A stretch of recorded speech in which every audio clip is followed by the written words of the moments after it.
Fala pessoal, sejam bem-vindos ao podcast Cara dos Esportes. Gabriel Martins aqui para o nosso episódio semanal sobre NBA aqui no feed aberto. Eu sei que tem muita gente que começou a escutar o podcast essa semana. Tivemos um dos episódios mais escutados da história do podcast, o episódio sobre o Divisional Round da NFL. Então, se você só é fã de NFL, o programa de hoje é sobre NBA, e você vai ver pelo título sempre. No Spotify até a thumb é diferente, é uma cor completamente diferente. O de NFL é azul, de NBA é laranja. Mas se você curte NBA, escuta também. E o maior elogio que eu recebo dos ouvintes é volta e meia alguém falar: eu não ligo muito pra NFL, mas por causa do comecei a escutar o podcast, aí gosto de escutar os episódios de NFL também, ou vice-versa. Então é o maior elogio, e as duas ligas são espetaculares. Eu amo futebol americano, amo basquete, recomendo que você acompanhe os dois. No programa de hoje falaremos sobre 3 assuntos principais. Primeiro, os últimos desdobramentos sobre a situação de Jimmy Butler, a troca entre Phoenix Suns e Utah Jazz, e Detroit Pistons, que é um assunto que eu falei sobre no início da semana com os meus amigos do podcast Splash Brothers lá no programa deles. E desde então, por exemplo, nessa quarta-feira, os Pistons venceram o Atlanta Hawks por 114-104 em Atlanta. Um adversário difícil, os Hawks vêm fazendo uma boa temporada.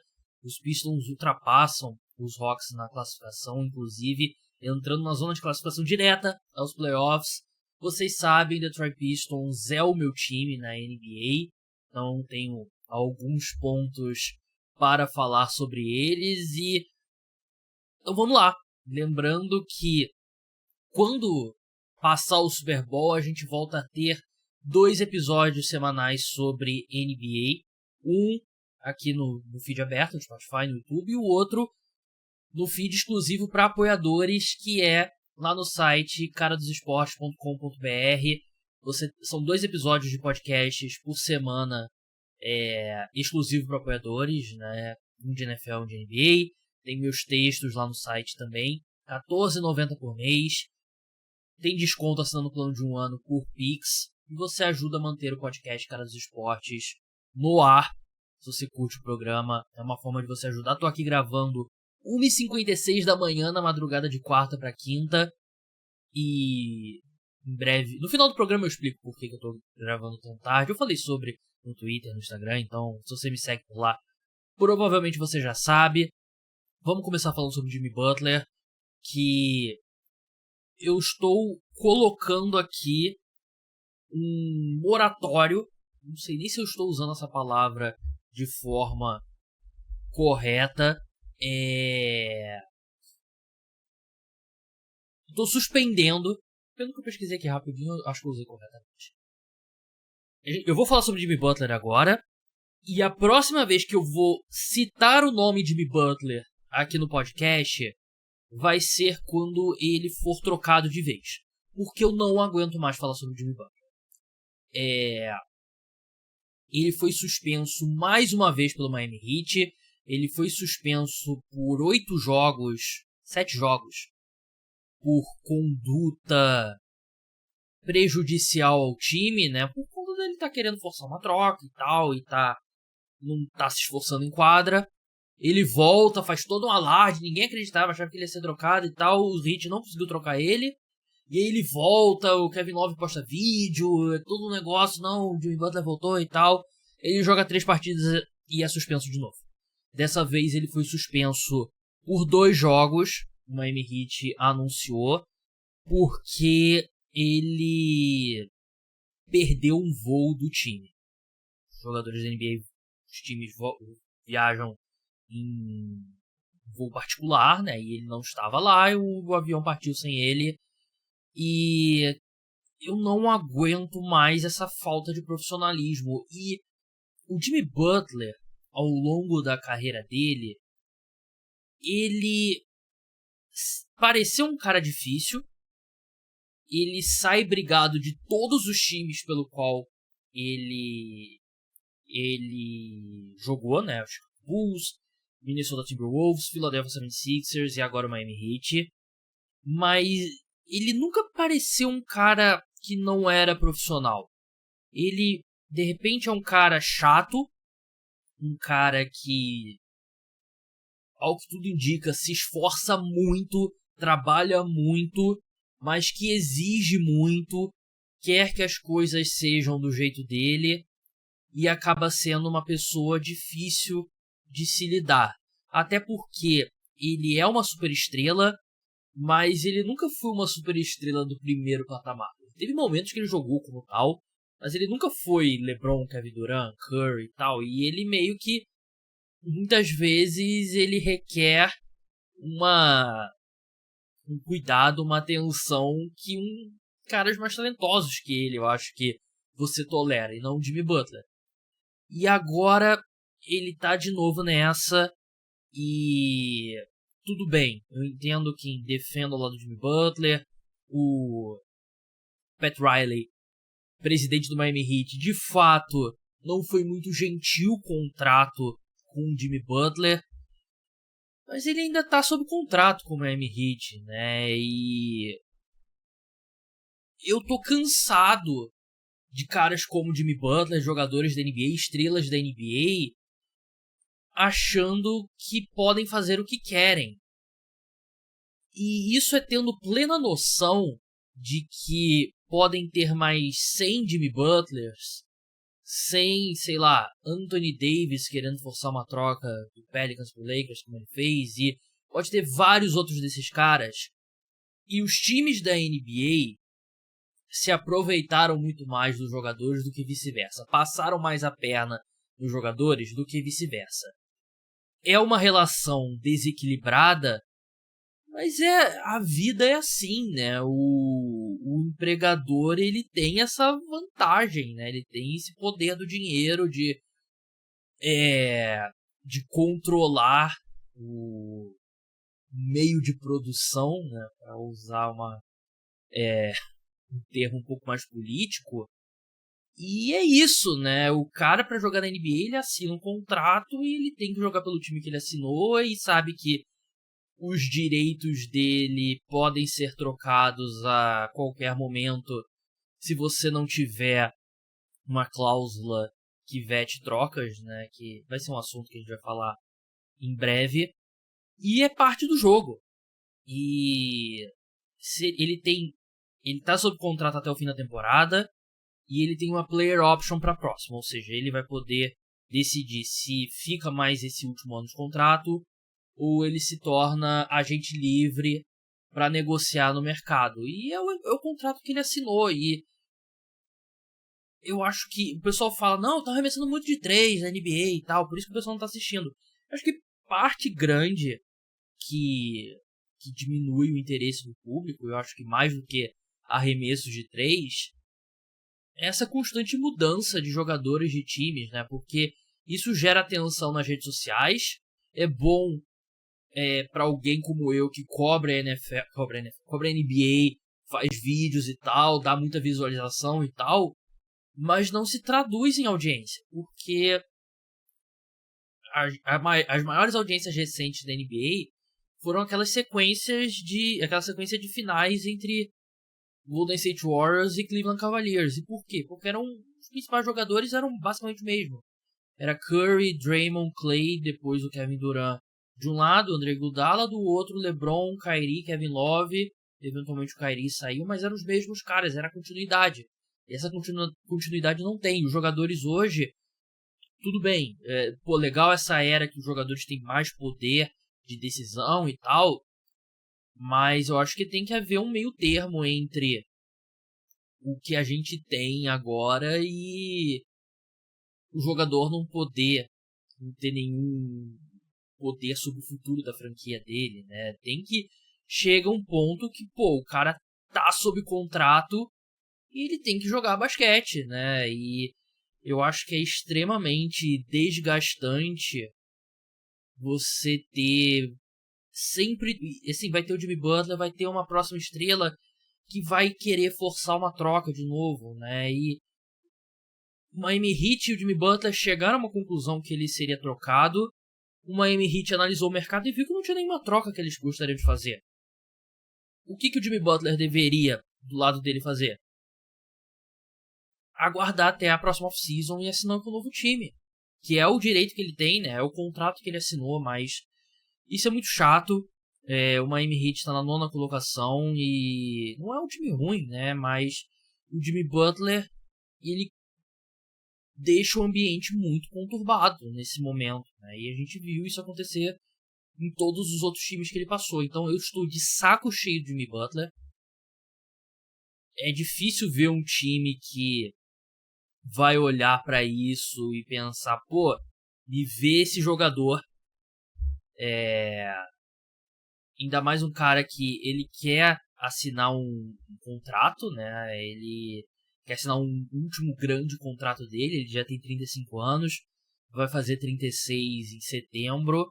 E qual time seria louco de dar um contrato de longo prazo pro Jimmy Butler, sabendo que ele é uma bomba relógio? Um cara que vai te dar... Assim, existem dores de cabeça diferentes, né? Ele não vai fazer uma live com uma arma, como o Jimmy Butler.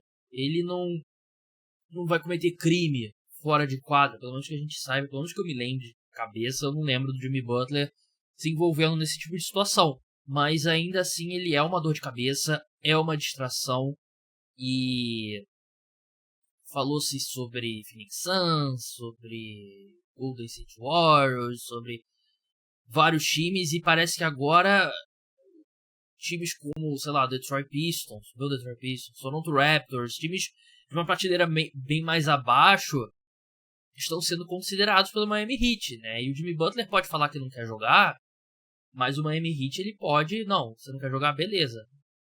Você troca ele. E aí é problema do Jimmy Butler com um novo time dele. Então é uma situação muito chata, muito irritante. E a próxima vez que o Jimmy Butler será citado num episódio do podcast Cara dos Esportes, será apenas quando ele de fato for trocado. Antes disso, eu não aguento mais. Qual o destino possível pro Jimmy Butler? Nossa ideia, cara. Pra mim que ele vai jogar na China. Se ele assinar com o Flamengo no NBB, ótimo. Aí eu ficaria feliz pra caramba, compraria camisa e tal. Mas, porra, joga basquete.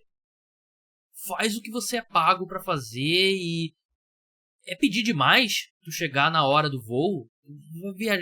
Você ainda vai ter voo particular, vai ter jatinho fretado, não vai ter que passar por segurança, sei lá, imigração quando é o fato de jogar jogar contra o Toronto Raptors, né? Então, porra, um saco cheio do Jimmy Butler, que nos leva a um assunto que é relacionado, que é a troca que o Phoenix Suns fez com o Utah Jazz, que é uma troca que eu não lembro de ter visto na NBA. O Phoenix Suns mandou uma escolha de primeira rodada para o Utah Jazz, uma escolha de 2031, não protegida, e recebeu de volta 3 escolhas de primeira rodada do Utah Jazz, que é uma escolha de 2025 que vai ser a menos favorável, ou seja, uma escolha mais baixa, né, ali mais pro fim da primeira rodada, entre a escolha do próprio Utah Jazz, do Cleveland Cavaliers e do Minnesota Timberwolves, que o Utah Jazz tem escolhas desses dois times, né, pela troca do Gobert e pela troca do Donovan Mitchell. Mesma coisa em 2027, mesma escolha em 2029. Então, 3 escolhas de primeira rodada que não devem ser muito altas, né? Que vai ser a pior entre Cavaliers e Timberwolves, né? Imagino que o Utah Jazz sempre vai ser pior que esses dois times. Então vai ser ali uma escolha que você olha, por exemplo, hoje Minnesota Timberwolves está em 8º, o Cleveland Cavaliers é o primeiro do leste. Então seria uma escolha fora da loteria, né? E se for na loteria nos próximos anos, vai ser ali na parte de baixo da loteria. Então por que o Phoenix Suns trocou uma escolha em 2031, que o Devin Booker vai ter 34 anos, o Kevin Durant vai ter 42 anos, grandes são as chances de nenhum deles estar no time, e a gente lembra que o Phoenix Suns era um time antes do Chris Paul, antes do Kevin Durant, era um time que estava escolhendo o topo da loteria direto. Então pode ser uma escolha alta, pode ser a primeira escolha geral do draft. Não é impossível. Porque pode ser muito bem um caso do Kevin Durant eventualmente se aposentar nesse período e o Devin Booker querer sair do Phoenix Suns. E aí o time vai lá pra brigar, vai tancar, brigar pra primeira escolha. E essa escolha de 2031 está com o Utah Jazz. Por que o Phoenix Suns faz uma troca como essa? Porque eles querem ter...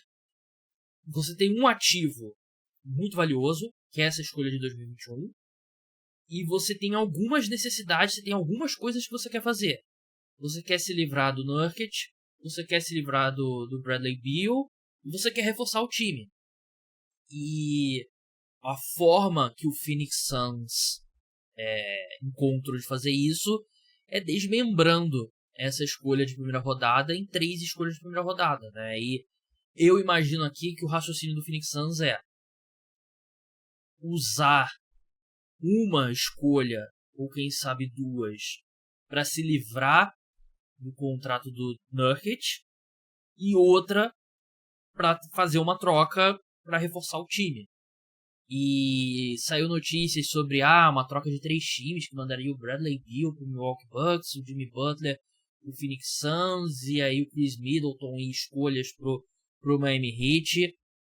Já saíram informações de repórteres dos Estados Unidos que o Milwaukee Bucks não tem interesse no Bradley Beal. E o Bradley Beal, eu citei lá na frente, no começo do programa, o Bradley Beal ele tem uma cláusula que o permite vetar trocas, né? Que é uma das coisas mais absurdas.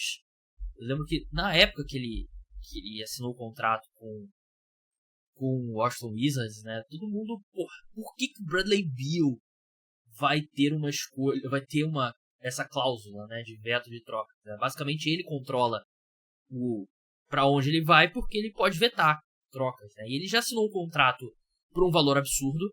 Ele tem mais 2 anos, tem essa temporada, mais 2 temporadas, por 53 e 57 milhões de dólares, as 2 próximas. Esse ano, 50 milhões de dólares. Que é um contrato absurdo. Você levando em consideração a cláusula de veto de trocas, é o pior contrato da NBA. Então não vai ter nenhum time que vai querer o Bradley Beal. Pro Phoenix Suns se livrar do Bradley Beal, eles vão precisar pagar, né? Colocar o Bradley Beal e escolhas e algum ativo para se livrar do Bradley Beal, né? E é uma tragédia anunciada, né? Quando a troca foi feita, né? Quando o Phoenix Suns adquiriu o Bradley Beal na troca com o Washington Wizards, todo mundo criticou, né? E todo mundo estava certo, né? Não é sempre que tem um consenso e o consenso estava certo, né? Porque esse foi. Todo mundo sabia que era um desastre. O encaixe dele principalmente com o Devin Booker, não fazia muito sentido. Era um time que precisava mais de um armador. E ele vem fazer uma temporada muito ruim, né? Ele já teve ano de liderar a NBA em pontuação e tal. E ele não é mais esse jogador. Tem muitas lesões. Ele não é tão velho. Ele tem 31 anos, mas não é mais esse cara, né? Ele tem 17 pontos por jogo. Um cara de 50 milhões de dólares por ano tem 17 pontos por jogo, né? E que o principal atributo dele ao longo da carreira é pontuação. Então, o raciocínio do Phoenix Suns eu te expliquei. Se eu concordo com ele é outra história. Eu não concordo. Eu não acho que... Sim, é meio que... Você se criou um problema para tentar resolver um problema que você criou e meio que não tem como sair. Eu acho que o Phoenix Suns, quando faz a troca pelo Bradley Beal, ele se amarrou com esse time. E isso aqui, você dividir essa escolha de 2031 em 3 escolhas, não vai ser suficiente para você sair do contrato do Nurkic ou do Bradley Beal e reforçar o time. Não tem nada que o Phoenix Suns possa oferecer que faria sentido para uma troca para trazer o Jimmy Butler pro Phoenix Suns, né? E claro que, beleza, o Miami Heat pode fazer uma troca que não faça sentido. Normalmente não é o que o Miami Heat faz.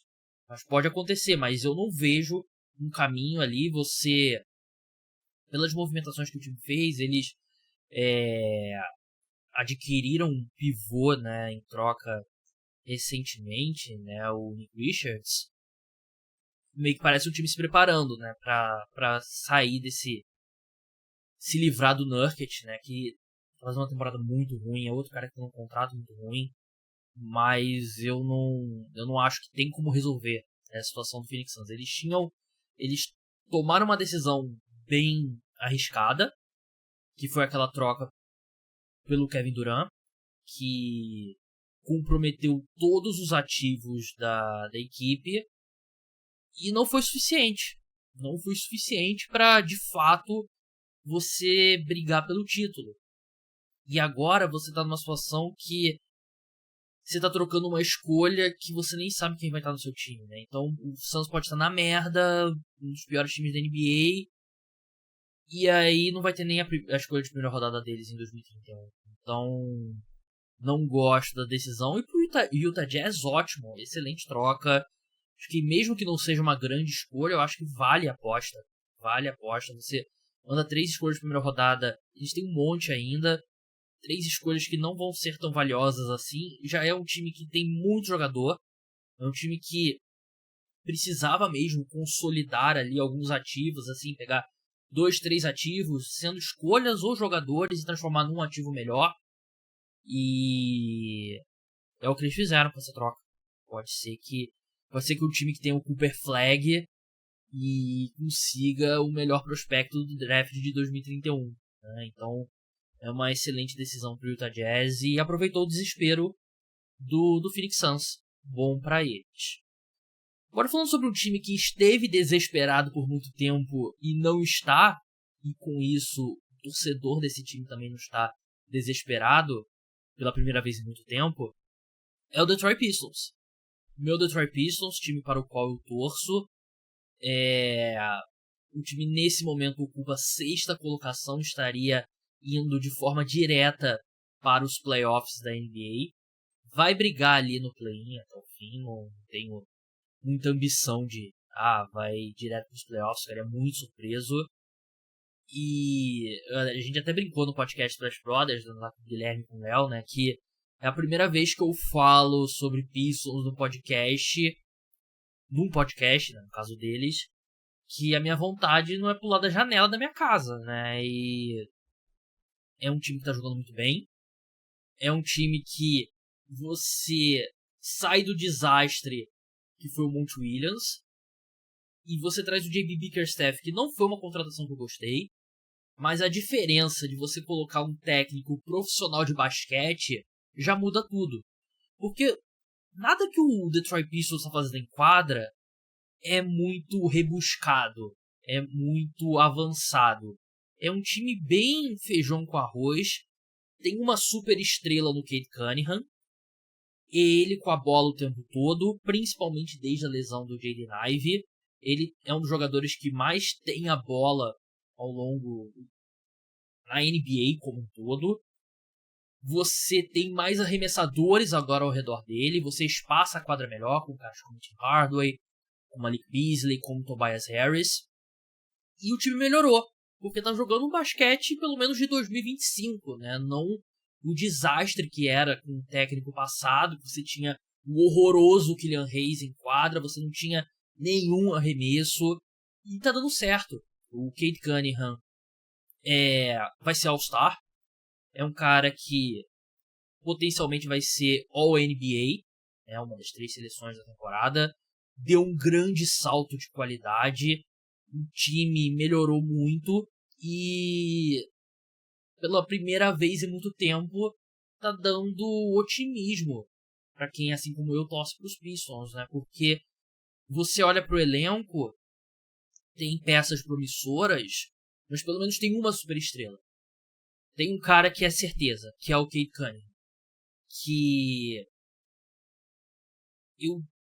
eu sempre acreditei no Cade Cunningham, mas eu não era um cara que coroava ele porque eu ainda via espaço para melhora. Eu queria ver ele um pouco mais eficiente, o ball handling dele me despertava dúvidas, ele não tinha uma situação boa, que era um time muito travado e eu acho que não ajudava o que ele faz melhor, né, que é usar a força dele para atacar a cesta. E agora tem esse time e ele de fato mostrou que é esse cara. Que eu gosto O Cade Cunningham, acho que a grande marca dele, que ele é um cara que está sendo usado assim como, pô, não tô comparando o jogador, mas o volume de jogo que ele tem, né, de termos de quantidade de vezes que ele arremessa, de tempo que ele tem a bola em mão, é nível James Harden, Luka Doncic, Russell Westbrook, Trae Young, é esses caras que é o time heliocêntrico, né, que tudo gira ao redor dele, né, e claro que isso se acentuou com a lesão do Jaden Ivey, mas acho que a grande característica dele, ele tem uma visão muito boa de jogo, ele não é tão explosivo, não é tão veloz, ele não tem um ball handling de elite, na minha opinião, mas ele é extremamente forte, ele é muito grande, muito forte para um armador, né? Ele tem, deixa eu ver aqui tá em pés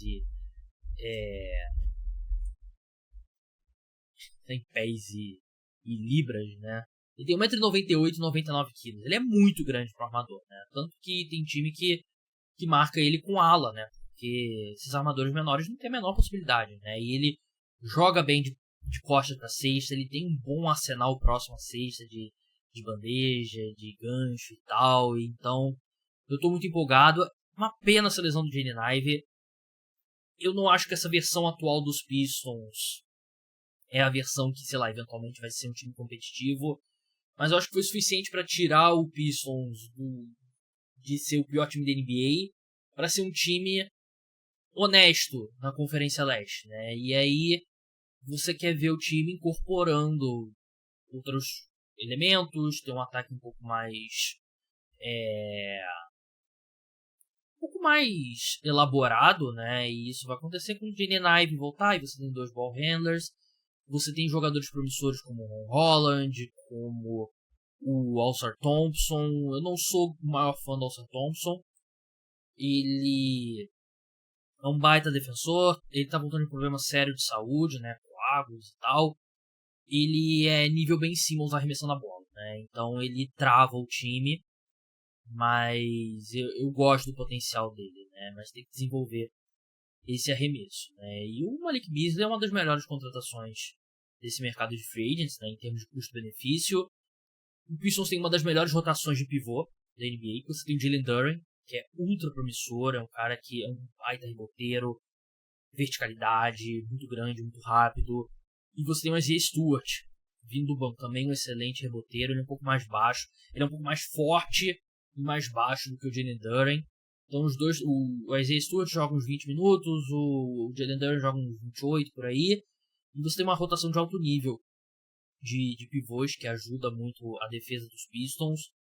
O Tobias Harris, eu sempre achei assim, ele nunca valia o contrato que recebeu do Philadelphia 76ers, né? Mas é um bom jogador.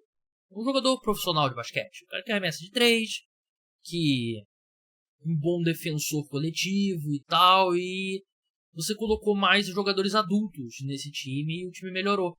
Então, tô bem curioso para ver o que os Pistons farão nesse fim de janela de trocas. Se vai ser um time comprador, se eu acho que caras como o Malik Beasley e o próprio Tim Hardaway Jr. acho que eles podem ter valor de trocas. Então, o próprio Isaiah Stewart também. Mas eu sinto que o Pistons é um time que não vai querer, por mais que sejam propostas boas que possam chegar, eu acho que é um time que vai fazer questão de tentar chegar nos playoffs. Porque é um time que é o pior time da NBA nos últimos 3 anos e teve 2 quintas escolhas seguidas de draft, né? E enfim, não acho que a gente vai ver o time vendendo. Acho que é mais provável o time, de repente, arriscar e ir atrás de um cara como o Jimmy Butler, tentar convencer ele de que é um bom lugar para ele passar a reta final da carreira, ou um cara como o Cam Johnson do Brooklyn Nets.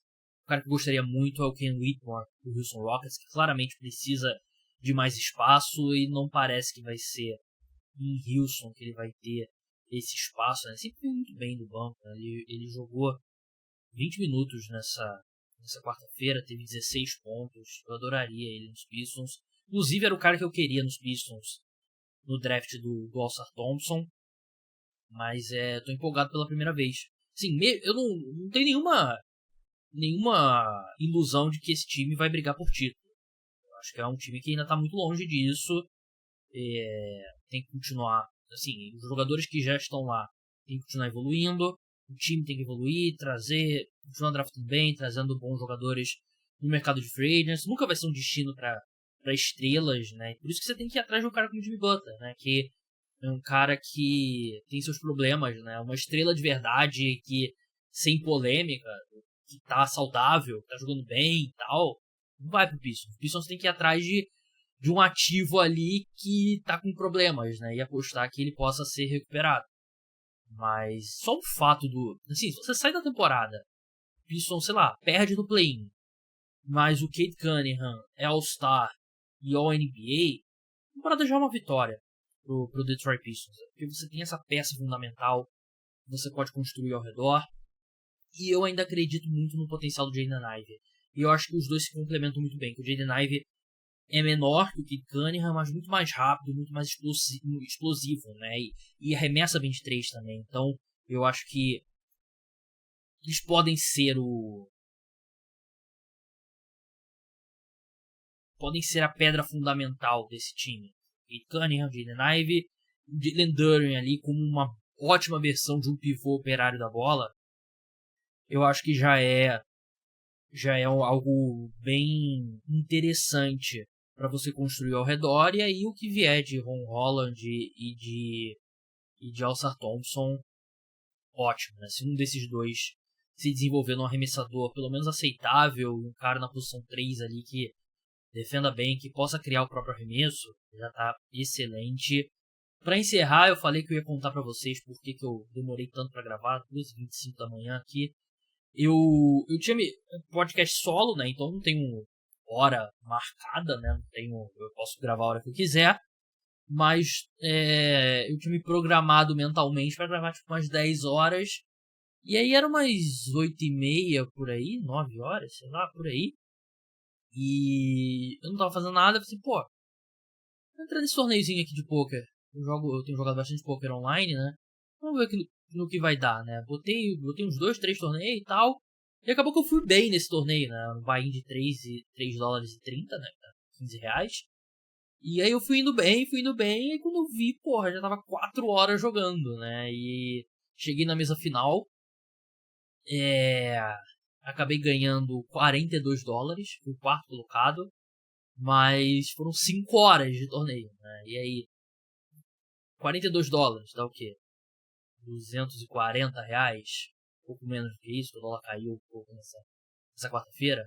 Um grande abraço pro meu amigo NBA do Povo. Brincadeira, eu amo o Matheus. Ele é meu amigo, sinto que eu posso zoar ele.